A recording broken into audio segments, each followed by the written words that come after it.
दोस्तों, पानी में चलते एक से एक शानदार जहाज तो आपने देखे होंगे। कुछ जहाज तो इतने बड़े और खूबसूरत होते हैं कि उनसे नजरें ही नहीं हटती। इन शिप्स में बैठना बहुत से लोगों का ख्वाब होता है।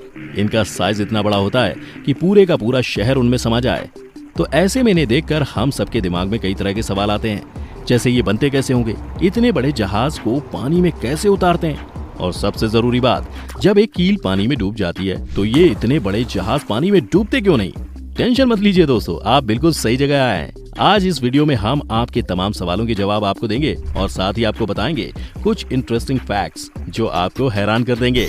तो चलिए शुरू करते हैं। तो दोस्तों, सबसे पहले देखते हैं कि ये बड़े जहाज और क्रूज बनते कैसे हैं। अगर हम एक बड़े आलीशान जहाज को देखें तो साइज देखकर ही ये समझ में आ जाता है कि इसको बनाने में हजारों वर्कर्स लगते हैं, जो एक जहाज को बनाने में लगभग 2 से 3 साल का टाइम लगाते हैं। इसका वजन भी 1 लाख टन से ज्यादा होता है। आपको ये बात जानकर हैरानी होगी कि एक क्रूज शिप पर लगभग 8 से 8,500 हजार लोग एक साथ सफर कर सकते हैं।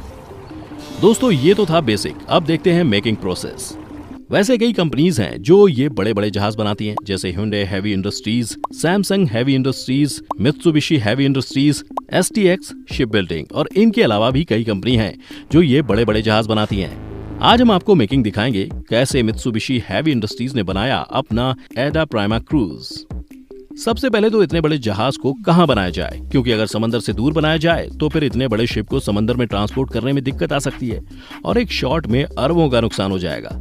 इसलिए मित्सुबिशी ने इसे अपने नागासाकी के शिपयार्ड पर बनाया। समंदर के किनारे पहले जहाज से बड़ा एक स्पेस बनाया गया और फिर उसमें से तमाम पानी को निकाल दिया गया। फिर जमीन पर छोटे छोटे ब्लॉक्स रख दिए जाते हैं और उनके ऊपर तैयार किया जाता है शिप का बेस, जिसके ऊपर खड़ा किया जाता है 8 मंजिल का शानदार जहाज। जहाज का ये बेस हार्ड स्टील से तैयार किया जाता है। वैसे तो पूरा जहाज ही स्टील का होता है, लेकिन बेस का मटेरियल ऊपर के मटेरियल से थोड़ा हैवी होता है। स्टील मेटल यूज करने की वजह यह भी है कि समंदर के खारे पानी से लोहे या किसी और मटेरियल के खराब और कमजोर होने की संभावना रहती है। और चूंकि बेस पर सब कुछ डिपेंड करता है, तो पहले स्टील की मोटी चादरों से बेस बनाया जाता है और फिर दोबारा उसके ऊपर स्टील रॉड वेल्ड की जाती हैं और फिर उसके ऊपर से स्टील की चादर लगाई जाती है, जिससे बेस फ्लोर या यूं कहें कि नींव तैयार की जाती है। फिर स्टील शीट से ही जहाज की दीवारें बनाई जाती हैं और उसी से फिर कमरे, गैलरी, लॉबी जैसे स्पेस का बेसिक स्ट्रक्चर तैयार किया जाता है। इसी तरह एक एक करके स्टील की चादर और रॉड से शिप के सारे फ्लोर और शिप का पूरा ढांचा तैयार किया जाता है। उसके बाद शुरू होता है जहाज के अंदर का काम। शिप के अंदर स्टील की सीलिंग बनाकर छत तैयार की जाती है। फिर पूरे जहाज के अंदर बिजली की सप्लाई के लिए वायरिंग की जाती है। लकड़ी और शीशे से जहाज के अंदर कमरे तैयार किए जाते हैं। यानी यूं कहें कि बेसिक डिजाइन के बाद काम शुरू होता है जहाज के आलीशान और खूबसूरत बनाने का, जिसके लिए जहाज में वो सब कुछ बनाया जाता है जिसकी आपको जरूरत पड़ सकती है। शिप को बनाने में लग्जरी का भी पूरा ख्याल रखा जाता है और साथ ही शिप के इंजीनियर आपकी सेफ्टी का भी पूरा ख्याल रखते हुए शिप को बनाते हैं। शिप का इंटीरियर इतना खूबसूरत होता है कि हर कोई देखता ही रह जाए। शिप के अंदर शानदार bedroom, bathroom, kitchen, gallery, lobby, pool, gym, casino, hospital, यहाँ तक कि शॉपिंग कॉम्प्लेक्स तक इतने दिलकश होते हैं कि देखने वाला पहली ही नजर में दीवाना हो जाए। कुल मिलाकर एक आलीशान क्रूज में वो हर चीज बनाई जाती है जो आपको किसी खूबसूरत शहर में मिलेगी। तभी तो लोग इन क्रूजों को पानी में चलने वाला आलीशान और खूबसूरत शहर भी बोलते हैं। और जब ये शानदार क्रूज बनकर तैयार हो जाता है तो इसके वेंटिलेशन के लिए शीशे का बड़ा सा जाल तैयार किया जाता है, जो शिप से बाहर तैयार होता है और बाद में उसे बड़ी क्रेनों की मदद से जहाज पर फिट कर दिया जाता है। इसके बाद जहाज में इंजन और ब्रॉन्ज का प्रोपेलर लगाया जाता है। ब्रॉन्ज का प्रोपेलर लगाने की वजह यह है, ब्रॉन्ज एल्यूमिनियम और सिलिकॉन का अलॉय होता है, जो कि खारे पानी में जंग नहीं पकड़ता।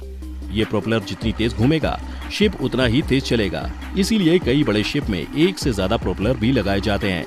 उसके बाद जहाज की बॉडी पर जंग रोधक केमिकल लगाया जाता है ताकि समंदर के खारे पानी से जहाज को जंग न लगे, और फिर इसके ऊपर से जहाज पर प्रॉपर पेंट किया जाता है। उसके बाद जहाज को टेस्टिंग के लिए पानी में उतारा जाता है। टेस्टिंग के बाद जहाज को वापस वहीं पर लाया जाता है और जहाज में जो भी कमी मिलती है उसे ठीक किया जाता है और फिर सारा काम ओके होने के बाद जहाज पर डिजाइन और लोगो बनाया जाता है और इस तरह एक शिप बनकर तैयार हो जाता है। दोस्तों, ये तो थे कि शिप कैसे बनता है। अब सवाल ये आता है कि इतने बड़े जहाज को पानी में कैसे उतारते हैं, क्योंकि यहाँ पर एक छोटी सी गलती और ये समझ लो कि भाई गई भैंस पानी में। यहाँ भैंस का मतलब है कई 100 करोड़ रुपए। तो चलिए देखते हैं कि कैसे इन बड़े बड़े जहाजों को पानी में उतारा जाता है।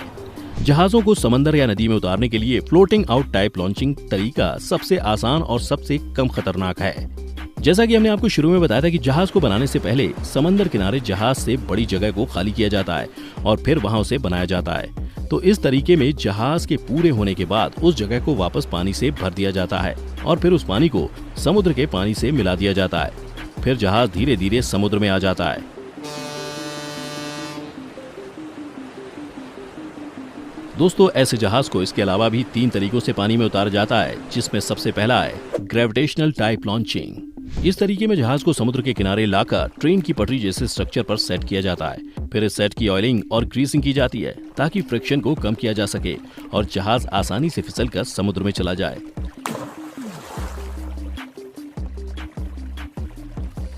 ऑयलिंग के बाद जहाज को सेट पर रखा जाता है और फिर जहाज फिसलते हुए पानी में चला जाता है। इसको ग्रेविटेशनल टाइप लॉन्चिंग इसलिए बोलते हैं क्योंकि यहाँ पर जब जहाज को सेट पर रखा जाता है उसके बाद शिप की लॉन्चिंग का काम ग्रेविटी खुद करती है। हालांकि जब ऑयल और ग्रीस पर फिसलते हुए जहाज पानी में जाता है तो जहाज के साथ अच्छा खासा ऑयल और ग्रीस भी समंदर में चला जाता है, जिससे समुद्र में काफी पॉल्यूशन फैलता है। Airbag launching. दोस्तों, ये है शिप लॉन्चिंग का सबसे सिंपल तरीका। इसमें सिलेंडर जैसे बड़े बड़े एयरबैग्स पर जहाज को रखा जाता है और उसे पानी में छोड़ दिया जाता है।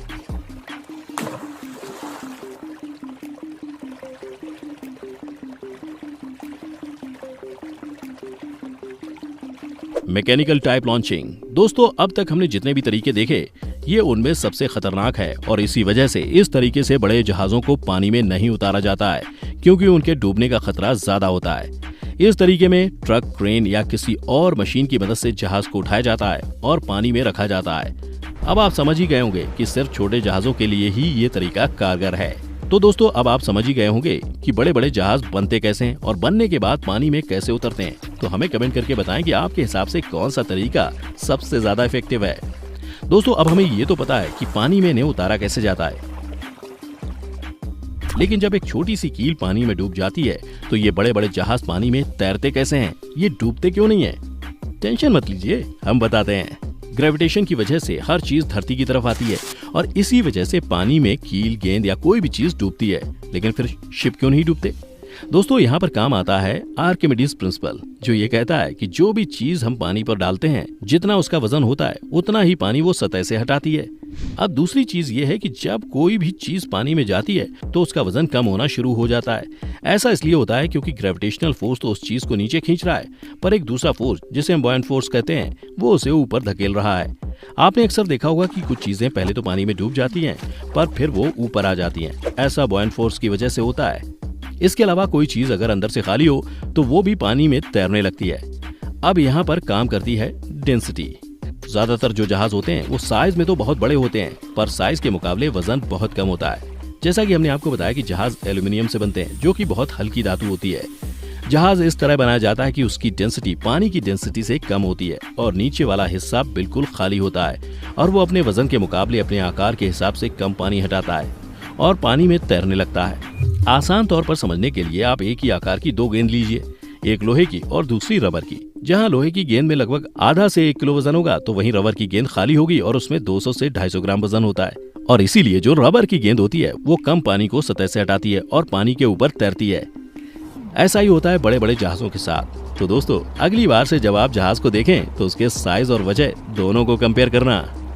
दोस्तों, अब आप समझ गए होंगे कि जहाज कैसे बनते हैं, उन्हें पानी में कैसे उतारा जाता है और वो पानी में डूबते क्यों नहीं। हम उम्मीद करते हैं कि आपको तमाम सवालों का जवाब आपको मिल गया होगा, पर अगर अब भी आपका कोई सवाल बच गया है तो हमें कमेंट करके जरूर बताएं।